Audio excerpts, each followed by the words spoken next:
By day, Mvelo sat in leather chairs and signed millions of deals in rands from his penthouse office in Cape Town. His face was often in magazines. South Africa's youngest black millionaire, real estate royalty, eligible bachelor of the year. But none of it mattered anymore because the one thing Mvelo couldn't buy was love. He had dated models, actresses, socialites, but their eyes always sparkled when the black credit card came out, not when he spoke, not when he dreamed, not when he cried. One morning, while scrolling through an old photo of his late grandmother, the woman who raised him with scripture and salt pap, he remembered her words. If you want a woman with a clean heart, go where your name means nothing. That night, he packed a small bag, left a note with his personal assistant, and booked a bus under the name Thabo. His destination, Limpopo. He arrived in Polokwane, dressed in faded jeans, a pair of dusty khakis, and a sun hat. No Rolex, no designer cologne, just a Bible in his pocket and hope in his heart. The city buzzed with unfamiliar energy. Vendors called out from street corners and women carried baskets like queens. He loved it already. He found shelter in a small back room behind a spaza shop. The owner, Ntate, agreed to let him stay if he helped carry crates and sweep. Hard work cleans the soul, the old man chuckled. You city boys don't mind getting your hands dirty? Thabo, no, Mvelo, smiled. I came here to sweat. Every morning he woke at dawn, sweeping the shop front, carrying bread and stacking cold drinks. The community began to notice him. The quiet, polite man who never asked for more than a plate of food and a glass of water. And then she walked in. Nomsa. She was fire in human form, not flashy, not loud, but radiant. She came every Friday to buy maize and candles for her mother. Her laughter, it could fix broken days. Her hands, callous from hard work. Her eyes, soft but sharp, like she saw through people. Mvelo was stunned. She greeted him with a gentle smile. Sawubona, Buti, and left. He didn't sleep that night. The next day, he asked Ntate about her. Nomsa? Ha! That one's heart is gold. She works on the farm, takes care of her siblings too. Her father passed. She's the kind that prays before cooking pap. Mvelo smiled. She was exactly what he came for. But the real test was yet to come. Meanwhile, Nomsa was curious too. Please subscribe to this channel, turn on your notification bell, like, and comment. Thank you. Who was this stranger with soft hands, but a humble spirit? He worked hard, greeted the elders, and never flirted like the others. Something about him felt different. She began staying longer when she came to the shop. Sometimes she asked questions. Sometimes she brought leftover food from the farm. One day, it rained heavily, and she saw him helping an old woman push her broken wheelbarrow down the muddy road, soaking wet but smiling. That night, she told her mother, there is a man who doesn't look like much, but I think his soul might be rich. Back in Cape Town, chaos brewed. Media outlets speculated about Mvelo's disappearance. Business partners whispered. One even tried to hack into his accounts. But he didn't care, because in Limpopo, something real was growing. He and Nomsa began spending evenings talking under the mango tree behind the shop. They shared stories, laughed, prayed. She still thought he was just Thabo, the quiet helper with a wise soul. But secrets don't sleep forever.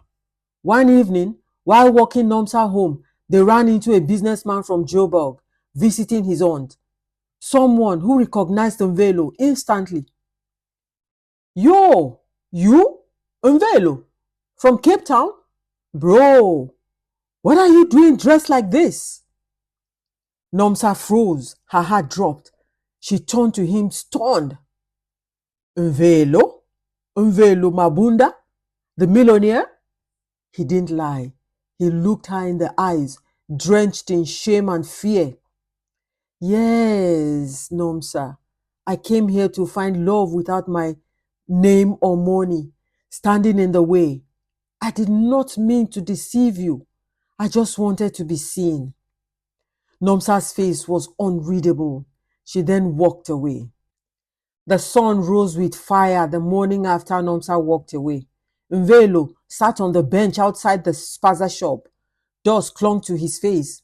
His hands trembled, not from fear or exposure, but from the ache of losing something he had not even held yet. He had finally found a woman who saw him as more than his money, and now she thought it was all a lie.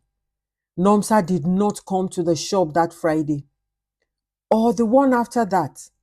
Mvelo waited under the mango tree where they used to sit, replaying every moment, every laugh, every prayer, every silent gaze that spoke louder than words. Ntate noticed the shift. You found gold, ne? He asked one morning, stirring tea. But it slipped through your fingers. Mvelo nodded slowly. Because I wore rags while hiding a crown. Sometimes, Ntate said wisely, it's not the crown or the rags that matter. It's the courage to show both. Nomsa was torn. Her heart battled her mind. Yes, he lied, but only about his name. The man who carried crates, who helped elders, and walked her home in the rain was real. She had seen his heart long before she heard his name. But still, was his love real? Or just another experiment? Her mother, Uma Amazanele, saw her pain. That man, this Mvelo, she said, did he make your heart feel heavy or light? Nomsa hesitated. Light, always light. Then, my child, Uma Amazanele said, you must decide if your pride is worth more than peace. One evening, a note arrived at Nomsa's doorstep. It was handwritten, folded neatly and left without a name, and it read, you are the only truth I found in a world built on lies. I came to Limpopo looking for love, and you showed me what it means to be seen. Whether or not you choose me, I will always carry you in my prayers. Thabo, the man behind the mask. Tears streamed down her face because she knew only he could have written that. Meanwhile, Cape Town waited impatiently. The board at Mvelo group of companies demanded answers. Shareholders panicked. His assistant begged him to return. Sir, you are trending. Social media is calling you. Hashtag runaway millionaire. You are becoming a myth. But Mvelo stood firm. My empire will still be here when I return. But Nomsa, that's once in a lifetime. A week later, Nomsa finally returned to the shop. She walked in, quiet but sure. Mvelo saw her and froze. His heart threatened to leap out of his chest. She didn't smile, not yet. Is the man I knew still here? She asked softly. The one who swept floors and prayed with me under a mango tree. He stood up slowly and said, he never left. And the man I did not know, the one with mansions and a brand? He's real too, Mvelo admitted, but he was empty until he met you. She looked into his eyes, then she smiled gently, cautiously, but beautifully. I do not want mansions, she said. I want mango trees. They spent the evening walking under the stars. This time, no secrets. Mvelo told her everything, his rise, his loneliness, his journey to Limpopo. Nomsa shared her dreams too, to build a small clinic for women in the village, to write a book one day about. Please subscribe to this channel, turn on your notification bell, like and comment. Thank you. Faith and famine. They were two people from different worlds, but their hearts spoke the same language. Still, not everyone was happy. A local girl named Tandeka, who had been eyeing Mvelo before his truth came out, watched them from afar with clenched fists. "If I can't have him," she hissed to a friend, "neither can she." The next day, a rumor exploded across the village. Nomsa is a gold digger. She knew he was rich the whole time. She planned it all. People whispered, eyes followed her. A group of women at the market turned their backs when she walked by. Nomsa was crushed. "I should have known this would happen," she told Mvelo that night, trembling. "I'm not strong enough for your world." But he took her hands and said, "Then I'll bring my world into yours." To prove her innocence, Nomsa did something radical. She refused every gift, every check, every offer Mvelo made. Instead, she asked for one thing: "Come help me plant cabbages on my mother's farm." And he did, in boots, hand gloves, and sweat. By the end of the week, every gossip in the village had nothing left to say. Their love was no more a secret, but something bigger was coming. Something that would force Mvelo to choose between the crown he left behind and the roots he found in Limpopo. Mvelo knelt beside Nomsa in the red Limpopo soil, planting cabbage seedlings beneath the rising sun. It was hard work, honest work, and strangely, it filled him with more peace than all the millions he had ever had. The villagers had stopped whispering. They had seen him sweat beside her. They had watched him walk barefoot to the borehole. They had heard him call Nomsa's mother Umama with respect and affection. Even Intate, who never liked city men, finally said, "You are no longer pretending, son. You are becoming." But the peace was short-lived. That weekend, a luxury black SUV rolled into the village. Suited men stepped out like soldiers, designer shades gleaming. At the back were Mvelo's lawyer, assistant, and two of his board members who alighted from the vehicle. "Sir, this has gone far enough," the lead lawyer said sternly. "The board is threatening legal action. You've abandoned your position and your empire is sleeping." Nomsa watched from the distance, unsure whether to walk away or stand beside him. Mvelo stood tall. "I needed to disappear to find myself, and I did."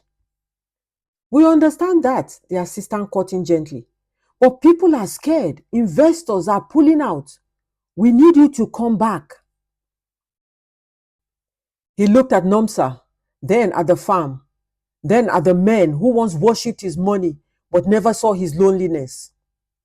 He then said, "Give me 48 hours and bring everyone here." 2 days later, the heart of Limpopo saw something it had never seen before. A massive tent was set up near the riverbank. Women came in traditional dresses. Elders brought their chairs. Children climbed trees for the best view. In the middle stood Mvelo, clean, proud, but still wearing his dusty boots and farm clothes. Beside him stood Nomsa, radiant, in a white and green shweshwe dress, her natural crown shining. He took the mic. "Most of you know me now as the man who came here with nothing." The crowd murmured in agreement. "But before I came here, I was someone else. Someone with too much money and too little joy." He looked at Nomsa. "I came to Limpopo to find something real, and I found her." Applause, whistles. There was a loud yo. But today, is more than love. It's about legacy. He paused. I am moving the headquarters of my company, the Mvelo group of companies, to Limpopo. Shock filled the tent. My money will build clinics, fund scholarships, support women and farms, and train young entrepreneurs. This land gave me love. Now I will give back. The place erupted in cheers. Even Intate danced with his cane. Later that evening, Mvelo and Nomsa walked to the mango tree, their place. There, beneath strings of lanterns and soft music in the air, he knelt on one knee.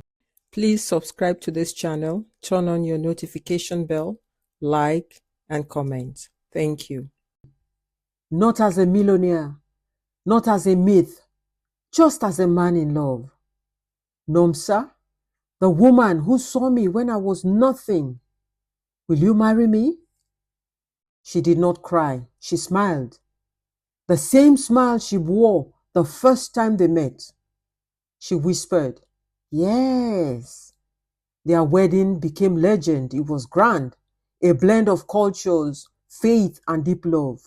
People came from Cape Town, from Joburg, even from outside the country. But the couple remained rooted, literally.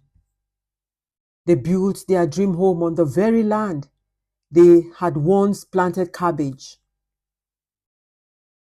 Years later, when their first child, Lindiwe, now 19 years old, asked them, "Oh mama, oh baba, how did you meet?"